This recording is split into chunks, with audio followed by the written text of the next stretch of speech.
تو ہمیں جوائن کر رہے ہیں اس وقت یو اے ای میں تعینات پاکستان کے سفیر فیصل نیاز ترمذی صاحب. اور ترمذی صاحب سے متعلق تھوڑا سا بتا دوں آپ کو کہ 31 سال سے پاکستان سمیت مختلف ممالک میں council general, director general, additional secretary, foreign services سمیت کئی اہم عہدوں پر خدمات انجام دے چکے ہیں. So thank you so much for joining us. Tirmizi صاحب، آپ نے ہمارے لیے وقت نکالا. یہ ذرا سب سے پہلے تو یہ بتائیے گا کہ یو اے ای جب لوگ جاتے ہیں، ہم تو اسے اپنا وہ کہتے ہیں نا کہ دوسرا گھر تصور کرتے ہیں کہ جی 1.5 گھنٹے کی 2 گھنٹے کی فلائٹ لی اور پہنچ گئے، جیسے یہاں سے اسلام آباد پہنچے یا اسی طریقے سے کراچی سے یو اے ای پہنچے. لیکن بہت سے قوانین جو ہیں ان کا ہم خیال نہیں رکھتے. تو کون سی ایسی بنیادی چیزیں ہیں جو آپ سمجھتے ہیں کہ ان کا خیال ہمیں کرنا چاہیے؟ اشفاق صاحب اور آپ کے سارے ناظرین سامعین کو میرا السلام. جی بالکل، آپ نے بالکل صحیح فرمایا کہ جب بھی آپ سفر کر رہے ہوتے ہیں کچھ چیزیں آپ کو ملحوظ خاطر رکھنی چاہیے، جس میں ایک چیز اس ملک کے قوانین کا احترام، اور وہ بہت ضروری ہوتی ہے کہ آپ کی ایک سیکنڈ نیچر بن جانی چاہیے کہ پاکستان میں بھی آپ قوانین کا احترام کر رہے ہیں، آپ یہاں پہ بھی کریں گے. اگر یہاں پہ آپ بادل ناخواستہ غلطی کر دیں تو یہاں پہ چھوٹ نہیں ہے، معافی نہیں ہے، کیونکہ یہاں پہ 1 کروڑ کی آبادی ہے جس میں صرف 12% آبادی لوکل ہے، باقی 88% غیر ملکی لوگ ہوتے ہیں. اور اگر ادھر ایک آدمی قانون توڑے گا تو ایک کیوس بن جائے گا. اور دیکھیں ان لوگوں نے جو ایک شاندار ترقی کی ہے پچھلے 50 سال میں، دنیا میں آپ کو نظر نہیں آئے گی کہ ہر سال میں ایک نیا ملک بنتا ہے اور یہاں پہ دنیا بھر کا ٹورسٹ آتا ہے، اور خاص طور پہ پچھلے 5-6 سال سے یورپ اور امریکہ کا ٹورسٹ بہت یہاں پہ آ گیا ہے. جیسے آپ نے کہا کہ بالکل پاکستان کے لیے دوسرا گھر ہے. 1.5 گھنٹے فلائٹ پہ آپ، یعنی کہ آپ کو 1.25 گھنٹے لگتے ہیں کراچی سے اسلام آباد جانے میں، پر آپ کو 1.5 گھنٹہ لگتا ہے دبئی آنے میں، اور شارجہ آنے میں، اور عجمان آنے میں اس سے کم وقت لگتا ہے آپ کو. اچھا، تو یہ بڑی اہم بات ہے کہ آپ کے پاس ریٹرن ٹکٹ ہو، ویلڈ ویزا ہو، 3,000 درہم ہو کم از کم، 3,000 اور درہم ہوٹل بکنگ ہو. جی، کیونکہ اب تھوڑی سی سختی ہو گئی یہاں پہ، کیونکہ اب یہاں پہ they have to make sure کہ کچھ باقی ممالک کا بھی، کچھ پاکستانیوں کو بھی تھا، اوور سٹے ہو رہا تھا. ابھی انہوں نے ایمنسٹی کا اعلان کیا ہے جو 31 اکتوبر تک چلے گی. تو ہم نے بھی اپنی کاؤنسلیٹ اور ایمبیسی کو سیٹرڈے کو بھی ہم آپریشنل ہوتے ہیں، اور ان کے ڈفرینٹ سینٹرز میں ہمارے نمائندے بیٹھے ہوتے ہیں تاکہ ہم لوگوں کو فیسیلیٹیٹ کریں کہ جو لوگ اوور سٹے ہو گئے ہیں یا ایلیگل ہو گئے ہیں وہ اپنے دستاویزات کو ان آرڈر لا سکیں. اس کے باوجود بھی ہمیں واقعی آپ نے کہا کہ بہت مسائل کا سامنا ہے، وزٹ ویزا پہ بھی اور امپلائمنٹ ویزا پہ بھی. لوگ عام طور پہ یہاں پہ وزٹ ویزا پہ آتے تھے اور رک جاتے تھے کہ نوکری ملے گی تو ہم رک جائیں گے. ہاں، وہیں پہ ڈھونڈنا شروع اب کر وہ دیتے یہاں پہ وہ بڑا مشکل ہو گیا ہے.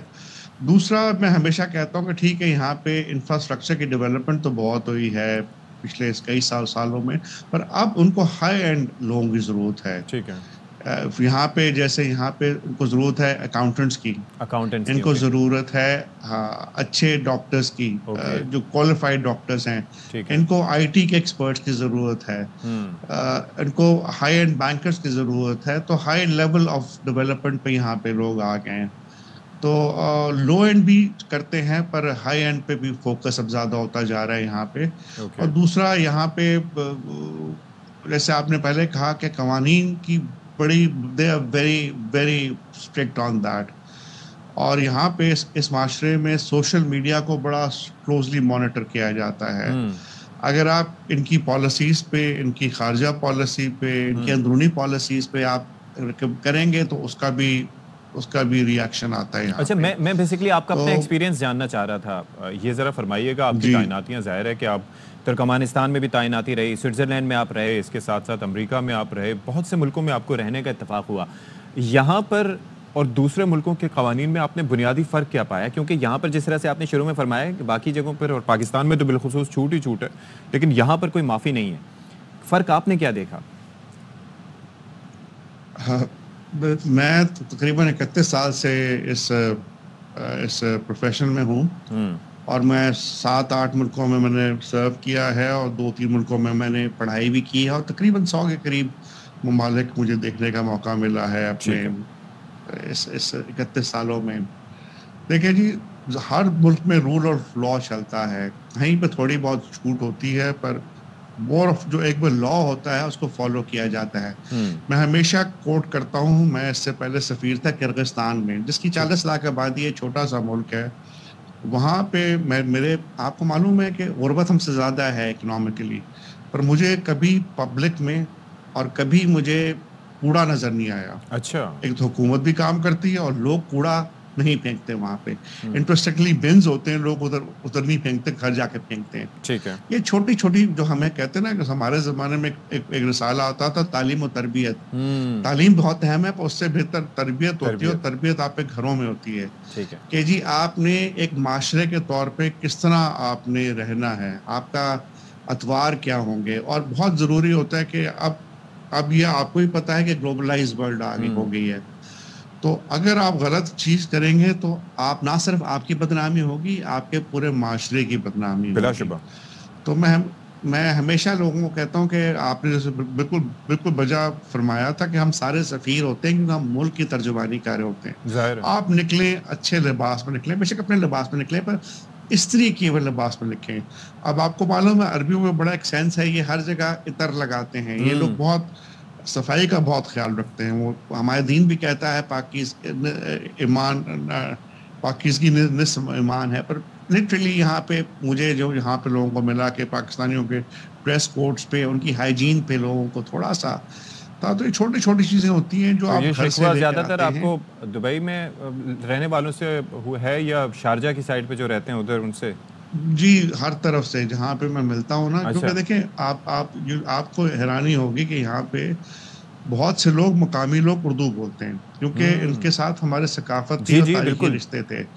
خاص طور پہ دبئی، عجمان، راس الخیمہ، فجیرہ، ام القوین، آپ کو بہت سے عربی ملیں گے جو فلوئنٹ اردو بولتے ہیں. بالکل بولتے ہیں. تو ان کا پاکستان کے ساتھ ایک کمفرٹ لیول ان کا بھی ہے اور ہمارا بھی ہے.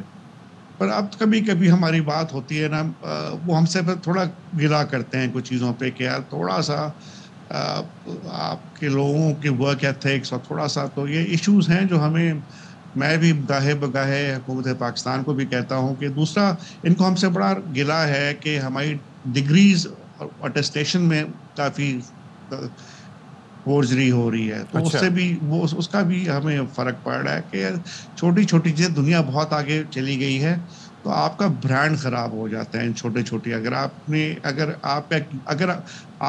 آپ پریشان ہوں گے کہ جینوئن ڈگری ہوتی ہے پر اٹیسٹیشن غلط ہوتی ہے. اچھا، لیکن اس کے اوپر تو فیصل صاحب، ہے. اس کے اوپر تو منسٹری آف فارن افیئرز اور ساتھ ہی یہ ہائر ایجوکیشن کمیشن مل کے کام کر رہے ہوتے ہیں میرے خیال میں، تو پھر جی ہم کہہ رہے ہوتے ہیں، پر انٹرسٹنگلی وہ اٹیسٹیشن نہ ایچ ای سی کی ہوتی ہے نہ فارن افیئرز کی ہوتی ہے. وہ لوگوں نے باہر سے کرائی ہوتی ہے اور اپنی اصلی جینوئن ڈگری کو ڈاؤٹ فل بنا دیتے ہیں وہ لوگ. اور یہ لوگ پکڑ لیتے ہیں کیونکہ یہ لوگ آرٹیفیشل انٹیلیجنس کا بہت استعمال کرتے ہیں. تو اس چھوٹی چھوٹی چیزوں میں وہ آپ کو بالکل پکڑ لیتے ہیں. تو اب میں پاکستانیوں کو لکھ رہا ہوں کہ یار تھوڑا سا اگر آپ کی جینوئن ڈگری، ایک تو کوشش جینوئن ڈگری ہونی چاہیے. اگر آپ اٹیسٹیشن کراتے ہیں تو آپ میک شور کہ ایچ ای سی سے اور وزارت خارجہ سے اس کو اٹیسٹیشن کیا جائے. وقت نہ بچائیں، کیونکہ یہاں پہ وقت نہ بچائیں. کسی کو کہہ دیں یار کروا دو، وہ کروا دے گا جعلی، پر آپ کا نہ صرف ویزا کینسل ہوگا، آپ پہ بین بھی لگ جائے گا. اب اس قسم کے مسائل کا سامنا کرنا پڑ رہا ہے ہمیں لیٹلی بہت زیادہ. اچھا، تو ہم نے آلریڈی کیمپین بھی شروع کی ہے، لوکل نیوز میں بھی، نیوز چینلز پہ بھی، اور اپنے ویب سائٹس پہ بھی، کہ تاکہ لوگوں کو بتائیں کہ آپ نے ان کا قوانین کو آپ نے فالو کرنا ہے. اوکے. اچھا، یہ ذرا ہمیں بتائیے گا، یہ جو ویزا ایمنسٹی اسکیم ہے یہ کیا ہے؟ ایمنسٹی ویزا اسکیم یہ پاکستان کے لیے ایمنسٹی اسکیم یہ ہے کہ جی یہ سارے ممالک کے لیے ہے، کیونکہ ظاہری بات آپ کو میں نے بتایا کہ 88% لوگ تو ہیں باہر کے. تقریباً 50% لوگ متحدہ عرب امارات میں 3 ممالک سے آتے ہیں، ہندوستان، پاکستان اور بنگلہ دیش.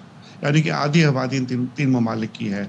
اس کے علاوہ لیٹلی میں دیکھا ہے، کیونکہ جب میں نے آج سے 31 سال پہلے کام شروع کیا تھا تو میں ڈیسک آفیسر تھا.